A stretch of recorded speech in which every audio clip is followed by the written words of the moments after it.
যদি লক্ষ্য থাকে অটুট, বিশ্বাস হৃদয়ে, হবেই হবে দেখা, দেখা হবে বিজয়। মিনিট সময় পার হয়েছে, এখন পর্যন্ত নির্বাচনের পরিবেশ ভালো আছে এবং আশা রাখবো যে বিকাল 4টা বা 5টা পর্যন্ত নির্ধারিত সময় পর্যন্তই নির্বাচনের পরিবেশ ভালো থাকবে বলে আমরা আশা করছি এবং আমাদের জয়ের ব্যাপারে আমরা শতভাগ আশাবাদী।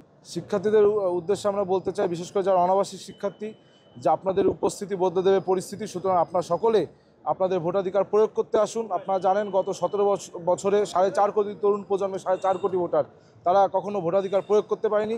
যেহেতু সেই তরুণ প্রজন্মের একটি বড় সংখ্যক ভোটারদের প্রতিনিধিত্ব করে ঢাকা বিশ্ববিদ্যালয়ের শিক্ষার্থীরা, সুতরাং আপনাদের অবশ্যই আজকের যে ভোটাধিকার প্রয়োগ এটি অত্যন্ত গুরুত্বপূর্ণ। আপনারা সকলে নির্ধারিত সময়ের ভিতরেই ভোটাধিকার প্রয়োগ করতে আসবেন বলে আমার বিশ্বাস।